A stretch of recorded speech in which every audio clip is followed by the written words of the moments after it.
43장 1절부터 3절입니다. 구약성경 1019페이지 이사야 43장 1절부터 3절. 저와 여러분이 한 목소리로 같이 봉독하시겠습니다. 이사야 43장 1절부터 3절입니다.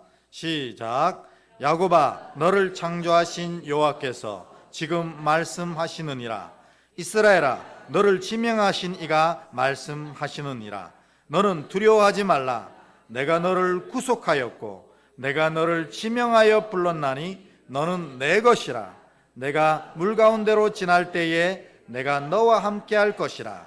강을 건널 때에 물이 너를 침몰하지 못할 것이며 내가 불 가운데로 지날 때에 타지도 아니할 것이요 불꽃이 너를 사르지도 못하리니 대저 나는 여호와 내 하나님이요 이스라엘의 거룩한 이요 내 구원자임이라. 내가 애굽을 너의 속량물로 구스와 서발을 너를 대신하여 주었노라. 아멘. 이 시간 아멘입니다. 그리고 우리 옆에 계신 함께 하시는 분들께 함께 해주셔서 감사합니다. 인사하겠습니다. 네. 이렇게 해서 우리가 하나님과 성도들과 함께 일체되는 겁니다. 그곳에 예수께서 임하셔서 예수의 놀라운 능력을 나타나 보여주실 줄 믿습니다. 자, 오늘 서두르지도 말고 포기하지도 말라 이렇게 하면서 우리 광야의 삶과 이 가나안의 삶을 비교하며 함께 계속 은혜를 나누고 있습니다. 서두르지 말고 포기하지 말라. 이 말씀을 이렇게 천천히 읽으면서 굉장히 마음속에 큰 위로와 은혜가 되는 것 같습니다. 여러분에게도 오늘 이 말씀이 큰 위로와 은혜가 되셔서 삶을 아름답게 승리하는 복된 자녀 되시길 다시 한번 진심으로 축복합니다. 지난주에 우리가 얘기를 나눴는데 지난주 주제가 뭐였냐면 이 광야의 삶보다 가나안의 삶이 더 힘들 수 있다 이런 얘기를 했습니다. 이거는 사실은 영적인 부분을 말하는 것입니다. 실제로 광야는 절대적인 어려움이 있는 곳이잖아요. 풀 한 포기 찾기가 어렵고 물 한 모금 얻기가 힘들며 더군다나 그곳에서 먹을 것을 풍성하게 구한다는 것은 불가능한 장소, 그것을 우리가 이름하여 광야라고 부릅니다. 우리 인생에서도 사실 광야를 만날 때가 많지 않습니까?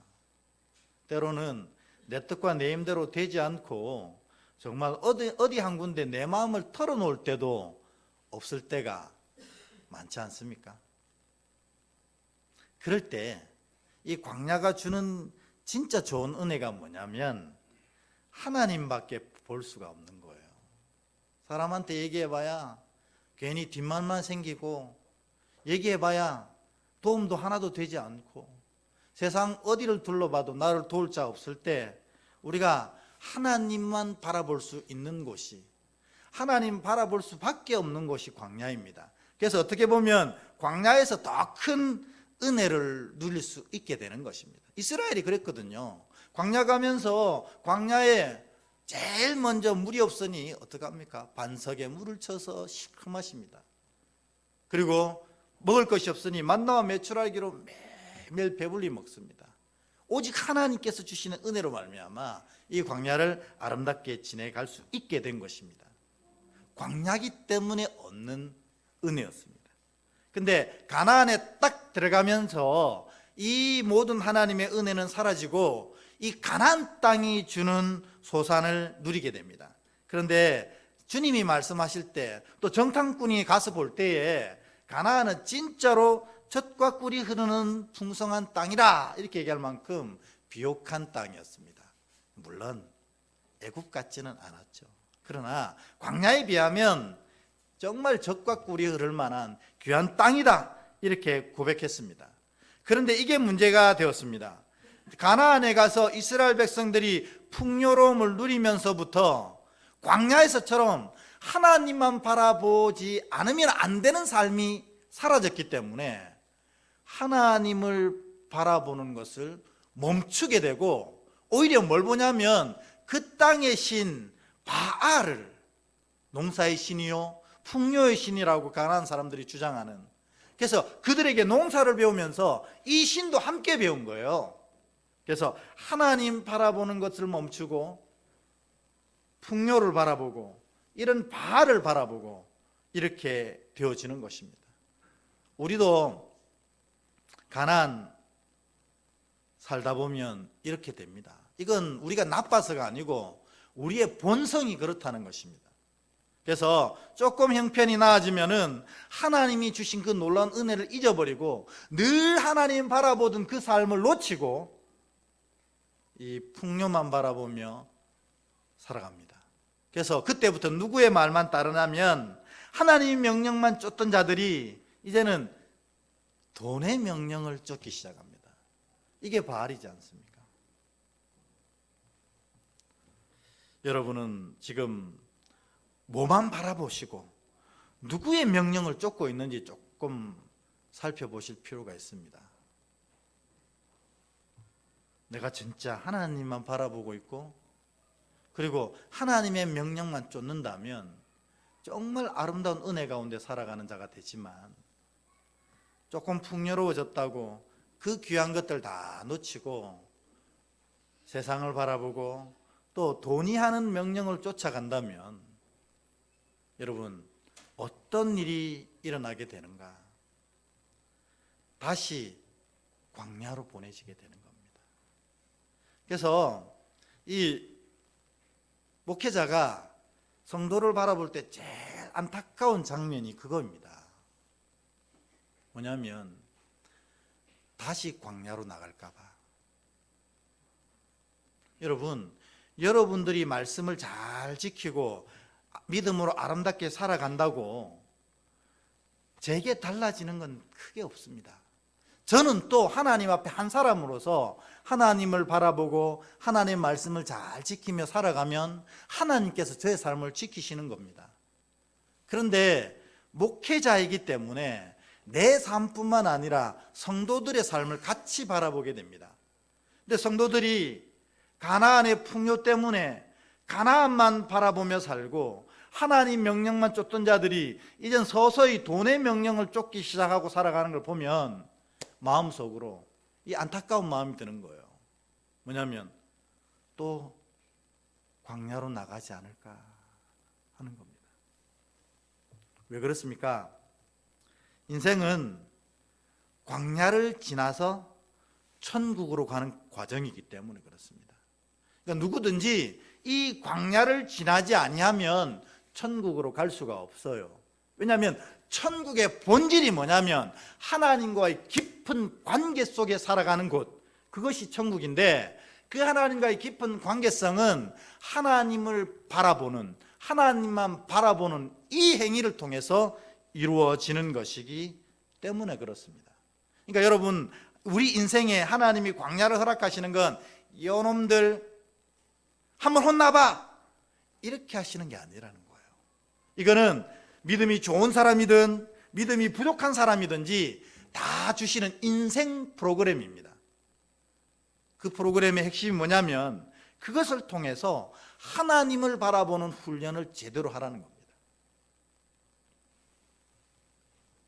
근데 우리가 이 훈련을 제대로 달성하지 못한다면, 그리고 예전엔 달성했는데 또 잊어버린다면 저 빨간 글씨처럼 다시 광야로 나갈 수 있는 것입니다. 여러분은 절대로 이미 지나온 광야로 다시 나가는 그런 어리석은 자들이 안 되었으면 좋겠습니다. 그래서 어디에 있든지, 내가 광야에 있든지 이는 하나님 안 바라볼 수가 없거든요. 그러나 내가 가나안 땅에 살 때라도 늘 하나님만 바라보는 그런 복된 자 되시길 축복합니다. 그런데 이 광야를 지나는 법이라는 것이 있습니다. 우리가 만일 지금 광야를 살아간다면 광야를 지나는 법, 그러면 여러분, 광야 지나는 사람들은 이구동성으로 똑같이 하는 말이 있어요. 뭐냐면 이 광야가 빨리 지나갔으면 좋겠다, 그렇게 얘기하잖아요.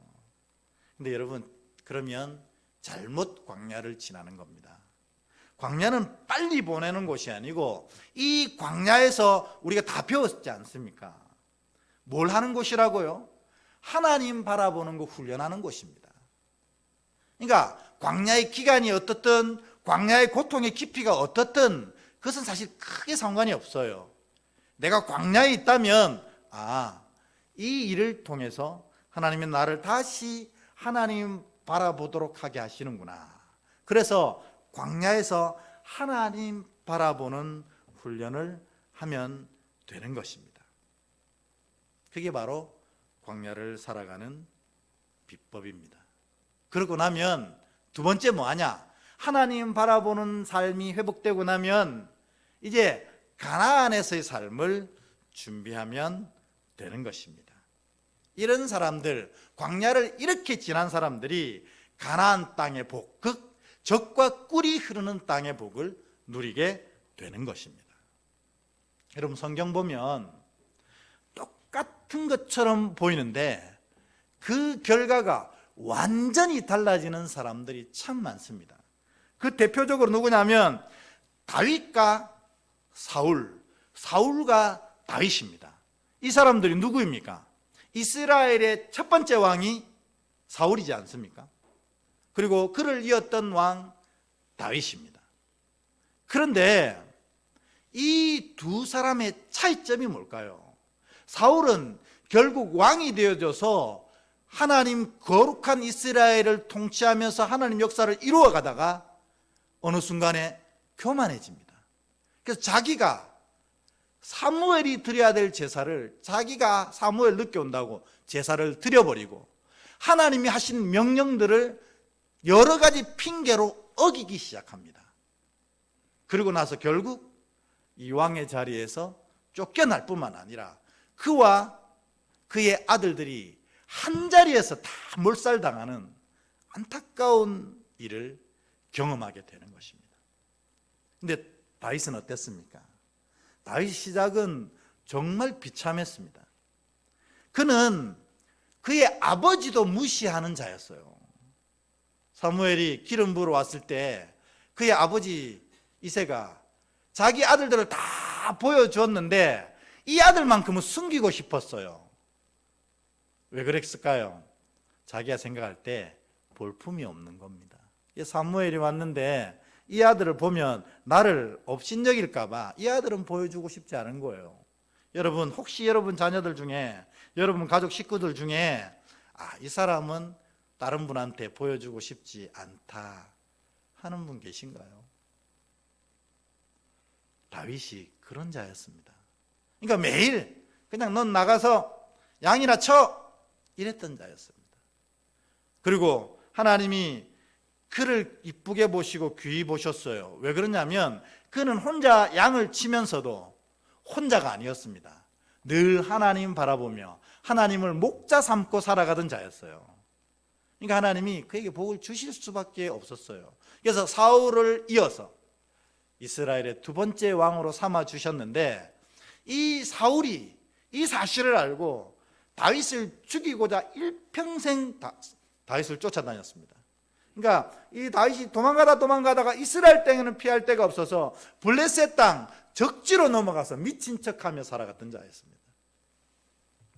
그런데 그의 인생의 결국에는 어떻게 됩니까? 하나님이 그를 이스라엘의 왕으로 세우실 뿐만 아니라 이스라엘 역사에 전무후무하게 가장 강성한 이스라엘 나라를 완성하는, 그리고 하나님이 보실 때에 내 마음을 시원케 하는 왕이라고 선포할 만큼 복된 인생을 마무리하게 됩니다. 왜 사울은 이렇게 비참한 인생으로 마무리하고 왜 다윗은 비참하게 시작했다가 이렇게 아름답게 인생을 완성하는 겁니까? 다윗은 광야를 경험해 봤던 자이기 때문에 그렇습니다. 그의 많은 인생들, 정말 하나님 나를 왜 이렇게 사망의 음침한 골짜기로 밀어내십니까? 이렇게 고백하는 상황 가운데에서 있어 봤던 자입니다. 그래서 그는 그 자리에서 오직 하나님 외에는 답이 없습니다를 고백했던 자예요. 그러니 그의 인생이 젖과 꿀이 흐르는 가나안으로 갈 수밖에 없었던 것입니다. 사울은 그가 왕 될 때에 다른 사람보다 머리 하나는 컸던 자라고 합니다. 그리고 얼마나 잘생겼는지 머리가 확 휘날리면서 전쟁터 나가면 그 모습에 모든 사람들이 반할 정도였습니다. 그런데 그 끝이 비참하게 무너지게 된 이유는 그는 광야를 경험해 보지 못한 자였다는 것입니다. 그래서 여러분, 광야는 하나님의 프로그램, 우리가 믿음을 아름답게 세워갈 수 있도록 하는, 그래서 늘 하나님 바라볼 수 있도록 하는, 하나님 바라봤기에 하나님이 그 자리에 젖과 꿀이 흐르는 하나님의 은혜를 베풀게 하는 하나님의 놀라운 프로그램이라는 겁니다. 그러니까 광야가 오면 하나님 이 광야를 빨리 지나가게 하옵소서가 아니라 이 광야 가운데 하나님 바라보는 거 회복하게 하시고 또 가나안의 삶을 준비하게 하옵소서. 즉 내게 광야가 오면 놀라운 하나님의 은혜가 이 뒤에 예비되어 있다는 것입니다. 이거를 알고 이거를 믿고 이를 살아가는 게 바로 믿음이라는 것입니다. 여러분이 이 다윗 같은 믿음으로 중무장하시길 축복합니다. 모세도 마찬가지입니다. 모세는 태어나서 40살 될 때까지 왕궁에서 왕자로 살았습니다. 정말 하나님의 은혜 가운데 히브리인인데도 이집트 왕자가 되어서 이집트 왕궁에 살았어요. 40년을. 그런데 어떻게 했습니까? 그 40년의 결과는 뭐예요? 어리석게도 사람을 그냥 살인하는, 그래서 그 살인 때문에 도망갈 수밖에 없는 그런 열매의 삶이었습니다. 그런데 이가 위대한 이스라엘의 구원자로 만들어진 시간이 어디입니까? 광야에서 40년 살 때입니다. 그러니까 여러분, 광야가 힘들고 어렵지만 우리 인생에는 정말 보배와 같은 시간입니다. 왜냐하면 그 시간에 하나님 바라보게 하고 그 시간에 믿음을 완성하게 하고 그 시간에 다가올 가나안의 삶을 준비하게 하는 시간이기 때문에 그런 것입니다. 근데 여러분 마음속에 그래도 이게 빨리 지나갔으면 좋겠다 하는 생각이 드십니까? 그렇다면 제가 이걸 알려드리겠습니다. 광야를 빨리 지나가는 방법. 지금은 귀를 쫑긋이 세우시고 들으셔야 합니다. 제 얘기는 아니고 하나님 말씀입니다. 민수기 14장 8절 이 말씀을 우리가 한번 읽어보면 우와, 광야를 빨리 지나가는 방법이 있었네 하는 걸 알 수 있습니다. 우리 같이 한번 읽어볼까요? 민수기 14장 8절입니다. 시작. 여호와께서 우리를 기뻐하시면 우리를 그 땅으로 인도하여 들이시고 그 땅을 우리에게 주시리라. 이는 과연 젖과 꿀이 흐르는 땅이니라. 아멘. 광야, 제가 광야는 멋있는 곳이다 그랬습니다. 하나님 바라보는 게 회복되고 가나안 삶을 준비해서 젖과 꿀이 흐르는 그릇을 만들어내는 복된 시간이다 이러지만 우리는 인간인지라 광야가 힘들어요. 이 광야가 빨리 지나갔으면 좋겠다 하시는 분들은 민수기 14장 8절을 마음속에 새기시면 됩니다. 어떤 자가 광야가 빨리 끝납니까? 하나님이 기뻐하시는 자는 광야가 빨리 끝나는 겁니다. 그러니까 여러분 지금 광야의 구렁텅이 가운데 빠져가지고 숨쉬기조차 힘드십니까? 그러면 그때부터 하나님이 기뻐하시는 대로 사시면 된다는 것입니다. 그러면 바로 젖과 꿀이 흐르는 약속의 땅 가나안으로 가게 되고 광야학교를 졸업하게 되는 것입니다. 그러면 하나님이 기뻐하신다는 게 뭐냐? 우리가 이때까지 광야 가나안을 비교하면서 계속 3주 동안 얘기했던 게 뭡니까? 하나님을 바라보며 사는 것입니다. 그걸 하나님 기뻐하시는 거예요. 여러분의 하나님께 드리는 천천의 수양과 만만의 은금을 하나님이 기뻐하실까요? 그거 하나님께는 아무 의미가 없습니다. 제가 거시적 시각을 좀 가져보라 이렇게 얘기하는 경우가 많거든요. 우리 지구라는 것이 이 지구가 있는 이 태양계 안에서 정말 작은 장소거든요. 그런데 이 태양계 자체도 전체 우주를 통해 보면 태양계 자체도 점 같지도 않은 것입니다. 그런데 그 점 같지도 않은 태양계 안에 있는 점도 못 되는 지구에 있는 정말 말도 할 수 없는 우리가 드리는 하나님을 향한 예물이 의미가 있을까요? 하나님께 이렇게 따지고 보면 아무것도 아닙니다.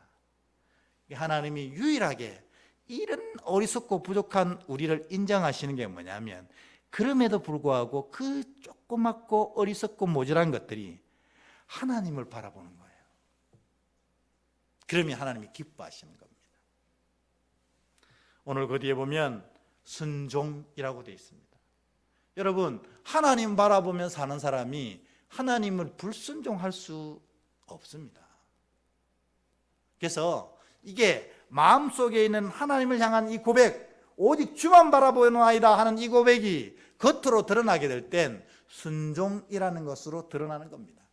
그러니까 여러분, 다른 사람들 평가하고 다른 사람들 비판할 필요 없이 여러분을 보십시오. 나는 과연 하나님의 음성에 순종하고 있는가? 여러분, 이게 명쾌한 겁니다. 하나님의 음성에 순종 안 하면서 하나님 바라보고 있다는 것은 거짓말이거든요. 하나님 바라보고 있지 않다는 건 하나님이 기뻐하시지 않는 자 된다는 것입니다. 그러니까 여러분, 광야를 빨리 지나고 싶은 분들은, 그래서 빨리 하나님 바라보는 시각을 회복하시면 내 삶이 순종함으로 하나님이 기뻐하시는 삶으로 바뀌게 되고, 그 삶의 끝에 적과 꿀이 흐르는 약속의 땅 가나안으로 가게 되고, 우리가 이렇게 고통스러웠던 광야의 삶이 빨리 끝나게 되는 것입니다. 우리 옆에 있는 분에게 이렇게 한번, 이건 진짜 축복입니다. 하나님이 기뻐하는 자가 되십시오. 시작! 아멘입니다. 그러면 적과 꿀이 흐르는 땅, 그 은혜와 복을 누리게 되는 겁니다. 아까도 말씀드렸지만 저도 하나님 앞에 한 사람의 믿음의 백성으로 살아가는 겁니다. 목사도 다른 거 아닙니다. 그런데 저의 삶만 보는 게 아니고 여러분의 삶을 함께 보는데, 하나님이 복 주시는 자가 이렇게 분명하거든요. 하나님 바라보며 그 말씀에 순종하는 자가 적과 꿀이 흐르는 복을 누리게 된다. 이 간단한 건데 이거를 놓치고 산다면 제 마음이 얼마나 속상하겠습니까? 하나님이 기뻐하시는 삶을 살지 못한 이스라엘입니다. 그래서 이들은 사실은 이 이스라엘이 출애굽하고 가나안 땅까지 직선거리로 그냥 간다면 당신 다 좁보였으니까, 그리고 200만이 되는 숫자가 함께 움직였으니까 시간이 꽤 걸린다고 보고, 보통 우리가 그냥 일반적으로 얘기할 때 직선거리는 2년 정도 걸리는 거리다 이렇게 했습니다. 근데 이 2년 동안에 이 이스라엘 백성들이 광야 속에서도 하나님 바라보는 시선을 회복하지 못했어요. 그러니까 하나님이 40년을 뺑글뺑글 돌린 겁니다. 그러니까 여러분, 이스라엘이 광야의 여정을 어떻게 본지 보면 무슨 뱀 지나간 자국처럼 요렇게 다닙니다. 하나님이 이스라엘을 왜 이렇게 괴롭히시는 걸까요? 괴롭히시는 게 아니고 하나님 바라보는 이 시선을 회복시키려고 하시는 거였습니다. 근데 이스라엘이 그 어려운 상황 가운데서도 40년을 지나면서도 하나님 바라보기가 회복되지 못했습니다. 그래서 가나안 땅 들어가자마자 우상을 섬기는 어리석은 일을 행하게 되는 것입니다. 결국 여러분, 이스라엘은 어떻게 될 것 같습니까? 제가 말씀드렸잖아요. 또 광야로 나가게 됩니다. 70년 바벨론 포로라는 광야로 나아가게 됩니다. 이 출애굽 광야는 40년이었습니다. 여기서 하나님 바라보는 거 회복하지 못하니 가나안 땅에 들어가도 또 이번에는 70년 광야로 나가게 되는 겁니다. 여러분, 우리가 성경을 왜 읽습니까? 지식을 쌓기 위해 읽는 겁니까? 하나님의 계획이 무엇인지, 우리를 향한 하나님의 역사가 무엇인지를 보기 위해서 읽는 거 아닙니까? 그러면 이게 너무나 명쾌하고 뻔한 거예요. 광야 삶에서 회복되면 가나안으로, 가나안에서 하나님을 잃어버리면 다시 광야로. 이스라엘이 이렇게 살았습니다. 하나님이 이 부끄러운 이스라엘 역사를 우리에게 이렇게 두껍게 얘기하시는 이유는 뭘까요? 너희도 그렇게 하라는 걸까요? 너희는 이렇게 하지 말라는 걸까요? 너희는 이렇게 하지 말고 이 가나안에 아름답게 살라 하는 말씀 아닙니까? 저의 마음도 똑같습니다. 여러분이 진짜 이제 가나안에 오셨는데 이 가나안에서 젖과 꿀을 누리면서 영원토록 은혜 가운데 거하시다가 주님 다시 오시는 그날에 그대로 들려서 천국에 행하시는 그런 복된 자 되시길 진심으로 축원합니다. 이 말씀을 지켜야 된다는 겁니다. 그런데 이스라엘이 두 번째 바벨론 광야에서는 좀 달랐습니다. 뭐가 달랐냐면 당시에는 이스라엘에 있을 때는 성전이 있었기 때문에 성전에서 제사를 드렸어요. 그때는 예배 개념이 아니었습니다. 왜냐하면 하나님께 제사 드리는 개념이었어요. 제사장들이 이스라엘의 모든 제물을 받고 대표해서 하나님 앞에 올려드리면 하나님이 이스라엘을 향한 복과 은혜와 또 이스라엘 향한 말씀들을 제사장을 통해서 또 이스라엘 백성들에게 선포해 주십니다. 그래서 성전 제사는 하나님을 만나는 가장 중요한 포인트였습니다. 그런데 이 성전이 이스라엘이 가나안에서 하나님 바라보지 않는 삶을 사니 완전히 무너져 버렸고, 그리고 이스라엘은 포로로 바벨론으로 끌려가게 됩니다. 그러니까 성전 제사를 할 수 없게 된 것입니다. 근데 이스라엘이 성전 앞에 있을 때는 제대로 하나님 만나지 않다가 성전을 뺏기고 나니까 다시 하나님을 찾기 시작합니다. 광야가 제대로 작동한 겁니다. 그래서 그들이 만든 게 뭐냐? 최초로 시작된 게 회당이라는 것이 여기서 시작됐습니다. 회당은 뭐 하는 곳입니까? 오늘날 우리가 예배하는 것하고 비슷한 형태의 하나님 만나는 시도가 이루어진 겁니다. 하나님 말씀을 듣고 묵상하고 이 말씀으로 기도하는 자리가 회당에서 하는 자리였습니다.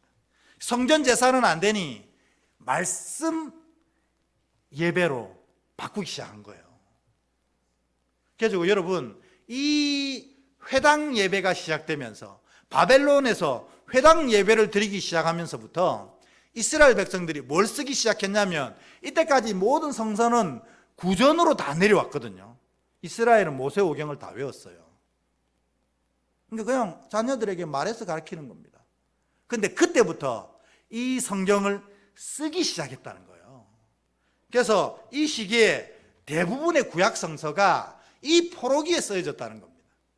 여러분, 가장 힘든 시기에 가장 큰 영적 부흥이 일어난 것입니다. 왜요? 광야를 광야답게 보내면 그렇다는 겁니다. 하나님을 바라보는 시선이 회복되면 그것이 광야이든 그것이 바벨론이든 하나님의 풍성한 은혜가 임하게 되는 겁니다. 이것이 여러분 삶에 광야를 허락하시는 하나님의 목적이요 뜻이라는 겁니다. 여러분 혹시 지금 광야를 지나고 계십니까? 그러면 다시 주님 바라보시고 주님 말씀에 집중하십시오. 그러라고 광야 주신 거거든요. 이 광야가 내 잘못 때문에 생긴 것이든 하나님이 베풀어 주신 것이든 상관없어요. 그것이 광야로 느껴진다면 다시 하나님 바라보고 다시 말씀 붙잡으면 이와 같은 놀라운 영적인 은혜, 삶의 놀라운 은혜가 부어지는 자리가 되게 되는 것입니다. 그런 자 되시길 주의 이름으로 축복합니다. 그래서 광야가 힘들더라도 너무 서두르지 마십시오. 서두르면 넘어집니다. 그리고 포기하지도 마십시오. 하나님이 나를 잊어버리신 거 아닌가 착각하시지 마십시오. 하나님은 반드시 당신의 계획을 이루어 가십니다. 오늘 말씀을 읽어볼까요? 이사야서 49장 14, 15입니다. 우리 같이 한번 읽겠습니다. 시작. 오직 시온에 이르기를 여호와께서 나를 버리시며 주께서 나를 잊으셨다 하였거니와 여인이 어찌 그 젖먹는 자식을 잊겠으며 자기 태에서 난 아들을 긍휼히 여기지 않겠느냐. 그들은 혹시 잊을지라도 나는 너를 잊지 아니할 것이라. 아멘. 우리가 광야에 가서 하나님 나 잊어버린 것 같아, 나 도와주시지 않는 것 같아, 하나님이 살아계시다면 이런 일 계속 왜 이렇게 일어나는가. 여러분, 그것은 여러분이 하나님 바라보는 걸 회복하지 않았기 때문입니다. 하나님은 우리를 이처럼 절대로 잊지 않으신다고 하셨어요. 애미가 젖먹이 자식을 잊을 수도 있어요. 요즘 신문 보면은 그런 일 비일비재하거든요. 차마 입에도 담기도 싫어요. 애미가 젖먹이 자식을 잊을 수는 있지만 하나님은 여러분을 결단코 잊지 아니하신다 하셨습니다. 그러니 여러분 고통 가운데 계실 때 제일 많이 우시는 분은 하나님이십니다. 그리고 제일 좋은 것을 준비하시는 분도 하나님이십니다. 그러기에 광야에 있다고 하면 다시 하나님 바라보기 훈련하십시오.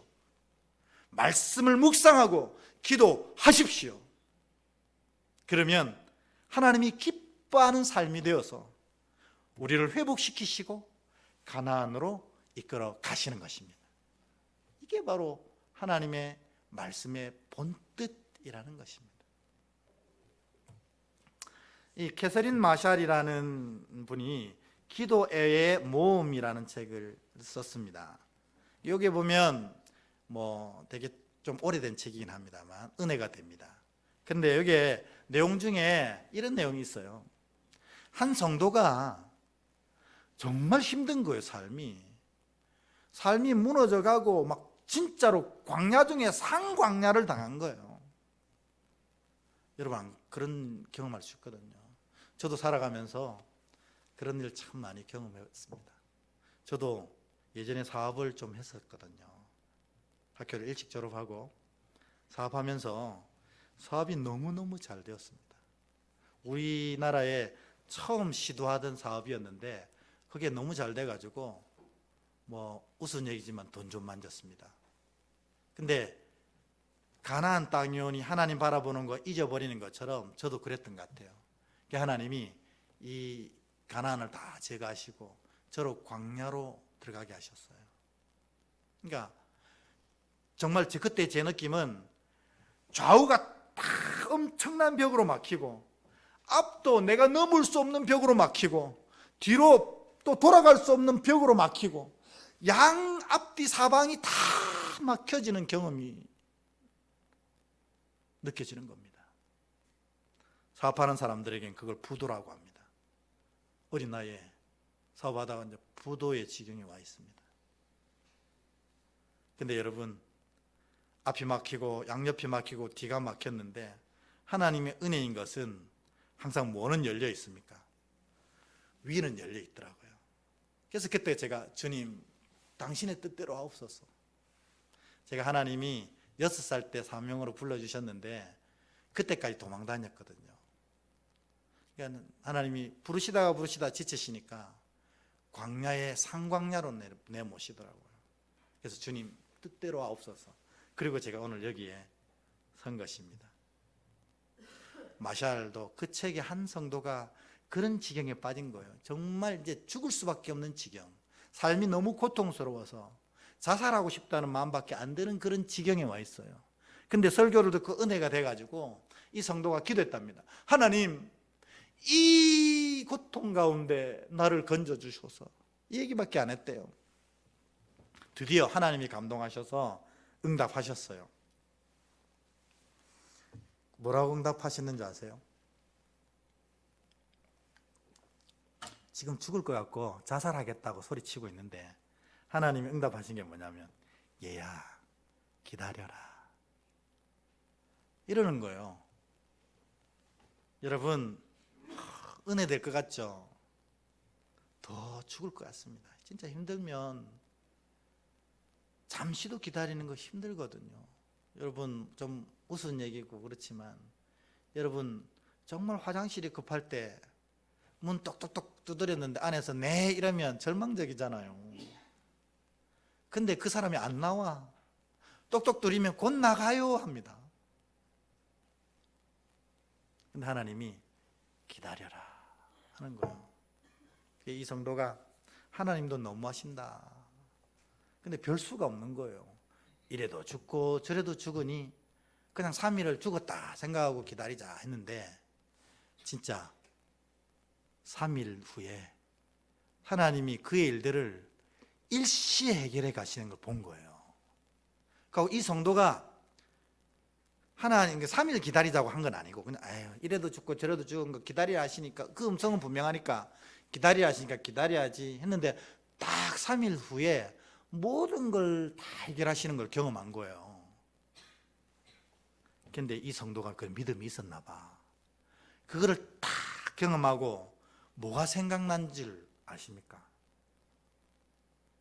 예수님이 돌아가시고 며칠 만에 부활하셨어요. 3일 만에 부활하셨잖아요. 와, 이 부활의 은혜라고 생각한 겁니다. 그래서 이분은 이게 이제 자기 마음판에 딱 새겨져 가지고 어떤 일이든지 며칠 기다리는 거예요. 3일만 기다리면 주님 부활하신다. 그래가지고 믿고 마시고 3일만 기다리라. 이게 자기 좌우명이 된 거예요.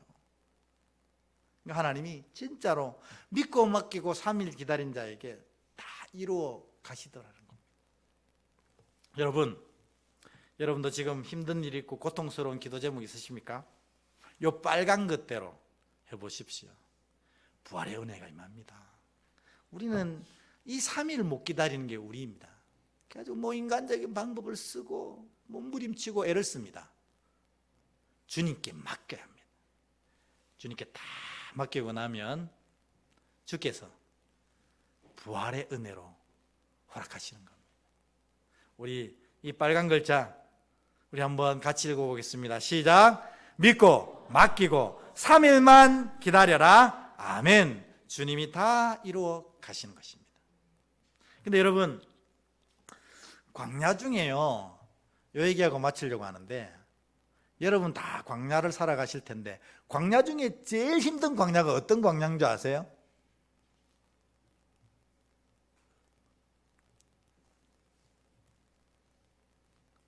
사람 광야가 제일 힘듭니다. 이 말 무슨 말인지 아시나요?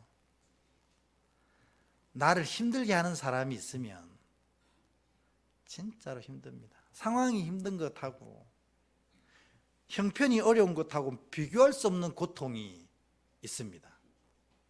그게 뭐냐면 사람 광야입니다.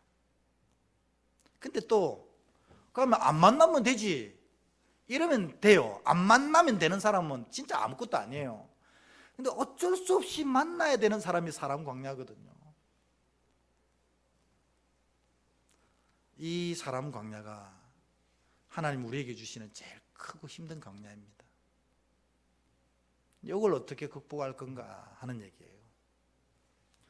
그 임동수 선교사님이라고 파라과이 선교사님인데, 이분이 쓴 책 중에 녹슬지 않고 달가 없어지기를 원합니다 하는 책이 있어요. 제목이 멋있잖아요. 그러니까 주어는 하나님께입니다. 하나님께 녹슬지 않고 달가 없어지기를 원합니다. 그러니까 내가 이렇게 하다가 병들고 아파서 죽는 거 말고 하나님께 충성하다가 죽길 바란다, 이렇게 고백합니다. 근데 이분이 이 책에서 한 얘기 중에 아주 재밌는 얘기가 있었습니다. 파라과이에는요, 땅이 넓으니까 가축을 어디 가둬놓고 키우고 이렇게 안 한대요. 그냥 풀어버린대요. 그러니까는 김씨 양들도 다 풀려있고, 박씨 양도 다 풀려있고, 막 섞여가지고, 와, 자기가 볼 때 저래도 되나 싶을 정도로 멀리까지 짐승들이 나간답니다. 근데 진짜 신기한 거는 해가 지면 다 자기 집에 돌아 들어간다는 겁니다. 그래서 이 임동수 선교사님이 정말 놀랬대요. 아유, 어떡해. 이렇게 진짜 완전한 방목을 하는데도 해만 지면 다 돌아가냐?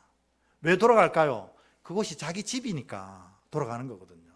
근데 이 선교사님이 무릎을 탁 치면서 안타까워한 짐승이 딱 하나가 있는데, 그 짐승이 뭐냐면 다 자기 집으로 돌아가는데 안 돌아가고 헤매는 짐승이 한 종류가 있다는 겁니다. 누굴까요? 어떻게 하셨어요? 양들은 못 돌아가더라는 겁니다. 그러니까 성경에 우리가 다 양 같아서라고 하잖아요.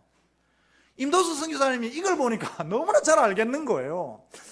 소, 닭, 돼지 다 자기 집으로 돌아가는데 양만 해가 졌는데 매 그리고 돌아다닌 거예요. 야, 우리가 다 양 같구나. 여러분, 소, 닭, 돼지도 다 돌아갑니다. 양만 못 돌아갑니다. 우리가 다 양 같다는 겁니다. 주님 보실 때. 그리고 또 신기한 동물이 하나 있더라는 겁니다. 양도 이렇고. 뭐냐면 염소가 진짜 신기하더래요. 이 파라과이 염소가. 이게 다 풀어놓고 방목하니까 풀을 뜯어먹잖아요. 양들 뜯어먹고 소도 뜯어먹는데 이 염소란 놈은 얼마나 고약한지 자기가 뜯어먹은 그 나무에 뿔을 계속 비빈다는 거예요. 그리고 그걸로 성이 안 차면 그 위에 올라간다는 거예요. 그래도 막 굴린대요. 그럼 결국 나무가 어떻게 됩니까? 똑 부러지잖아요. 자기가 뜯어먹은 그 나무를 꼭 죽인대요, 이 염소들이. 야, 참 못됐다, 참 못됐다. 근데 이것뿐만 아니라 괜히 지나가다가 앞에 걸리면 무조건 다 들이받는데요. 소도 받고 양도 받고 개도 받고 다 받는다는 거예요. 그래가지고 아유, 이 염소 진짜 못됐네, 진짜 쓸모없는 것들이네 이랬는데, 이 계속 지켜보니까 이 염소가 쓸모있는 구석이 있더라는 거예요. 그게 뭐냐면 양들 아까 진짜 어리석다 그랬잖아요. 근데 한 군데 이렇게 풀을 뜯어먹다가 풀 다 뜯어먹으면 어떻게 해야 됩니까? 옮겨야 되잖아요. 얘네들이 안 옮기더라는 겁니다. 소들은 실 움직이는데 양들은 그대로 가만히 있더라는 거예요. 근데 염소란 놈이 와서 막 들이받으니까 염소에 밀려가지고 옮겨가더라는 거예요. 그럼 옮겨가면 소지거든요. 또 거기서 풀 뜯어먹고 또 있으면 염소가 와서 막 들이받고. 그래서 염소가 야, 쟤 못됐고 참 그렇다 치는데 쓸모가 있구나, 하나님이 저래서 염소를 만드셨구나 하는 걸 깨달았답니다.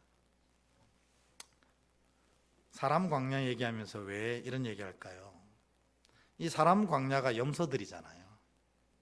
뭔데 자꾸 들이받아요. 여러분 혹시 여러분 염소 아닙니까?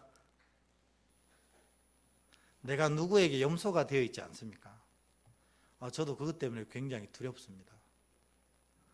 고개 끄덕이면 맞다는 겁니까?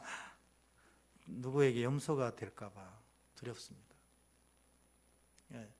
양도 시원찮은데 더군다나 염소까지 되었다면 여러분 회개하십시오. 근데 내가 당하는 입장인데 염소가 있으면 이 염소 때문에 어떻게 됩니까? 내가 하나님의 은혜를 경험하게 되는 겁니다. 왜냐하면 하나님이 염소를 통해서 나를 들이받는 이유는 내가 더 좋은 곳으로 옮기길 바라신다는 겁니다.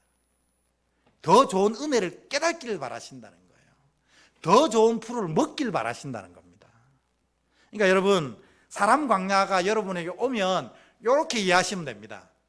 하나님이 또 더 큰 은혜 주시려고 이러시는구만. 그럼 어떻게 합니까? 하나님 바라보며 말씀과 기도 속에 더 살면 더 큰 은혜를 염소 때문에 누리는 겁니다. 여러분, 우리 삶이 편하면 가나안으로 하나님 잊어버리는데 내가 가나안에 사는데도 염소 한 마리 때문에 늘 기도 붙잡는 거예요. 인생에서 제일 힘든 광야가 사람 광야라서 제가 여러분에게 말씀드렸습니다. 혹시 염소 같은 사람이 여러분에게 있으면 오늘 커피 한 잔 사십시오. 아이고, 얼굴 보기도 싫으면 카톡 선물하기로 커피 한 잔 보내주세요. 오늘 저한테 엄청 오는 거 아닌가 모르겠는데 하나 보내주시면서 하나님 은혜 감사합니다 이렇게만 치세요. 왜냐하면 그가 내게 염소짓 하는 거는 나로 은혜의 동산으로 가게 하시려고, 기도 놓치지 않게 하시려고, 말씀 더 붙잡게 하시려고 하는 거거든요. 그러면 사람 광야가 뭐가 됩니까? 하나님의 사자가 되는 겁니다. 염소가 양치는 목동이 되는 거예요. 오늘 이 사람 광야 잘 극복하시길 바랍니다. 오늘 마지막 결론 다시 파란 글자죠. 요거 한번 읽고 찬양하고 기도하는 시간 갖겠습니다. 같이 읽습니다. 시작. 서두르지도 포기하지도 말고 하나님만 바라보고 기다려라. 요 은혜대로 살길 주의 이름으로 축복합니다.